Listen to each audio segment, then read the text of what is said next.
গরমকালে মিল্কশেক খেতে ছোট বড় আমরা সবাই খুব ভালোবাসি। আর দোকানের মতন বাড়িতেই কিভাবে ম্যাঙ্গো মিল্কশেক আর ভ্যানিলা মিল্কশেক খুব সহজেই বানিয়ে নেওয়া যায়, আজকে সেই রেসিপি আপনাদের সাথে শেয়ার করব। প্রথমে ম্যাঙ্গো মিল্কশেকটাকে রেডি করব। তার জন্য একটা আমকে ভালো করে ধুয়ে নিয়েছি, তারপর বোটার পোর্শনটাকে এইভাবে কেটে বাদ দিয়ে দিলাম।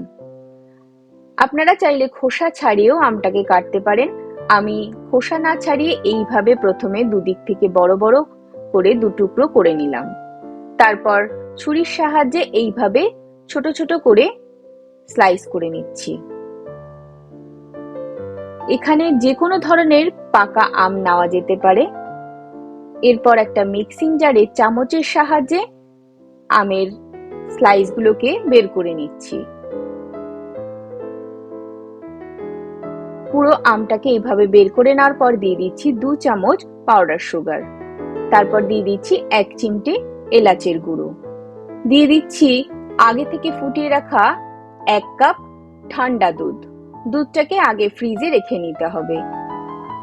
মিক্সিং জারে খুব ভালো করে মিক্স করে নেওয়ার পর একটা গ্লাসে ঢেলে নিলাম। এবার ভ্যানিলা মিল্কশেকটাকে রেডি করব। তার জন্য মিক্সিং জারে দিয়ে দিচ্ছি 2 স্কুপ ভ্যানিলা আইসক্রিম, দিয়ে দিলাম হাফ টিস্পুন ভ্যানিলা এসেন্স, দিয়ে দিচ্ছি 2 চামচ পাউডার সুগার, আর দিয়ে দিচ্ছি আগে থেকে ফুটিয়ে রাখা 1 কাপ ঠান্ডা দুধ। তারপর খুব ভালো করে মিক্স করে নেওয়ার পর একটা গ্লাসে ঢেলে নিলাম।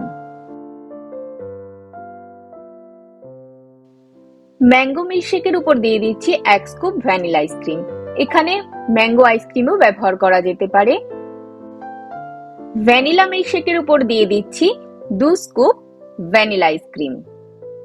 ম্যাঙ্গো মিল্কশেকের টপিংস হিসেবে আমি কয়েকটা আমের টুকরোকে এইভাবে উপর থেকে দিয়ে দিলাম, আর ভ্যানিলা মিল্কশেকের জন্য উপর থেকে দিয়ে দিচ্ছি কিছুটা পেস্তা কুচি। বাড়িতে কোনো গেস্ট এলে ওয়েলকাম ড্রিঙ্কস হিসেবে এই মিল্কশেক খুব সহজেই বানিয়ে নেওয়া যেতে পারে। রেসিপিটা ভালো লাগলে আমার চ্যানেলটাকে লাইক, শেয়ার ও সাবস্ক্রাইব করার অনুরোধ রইল।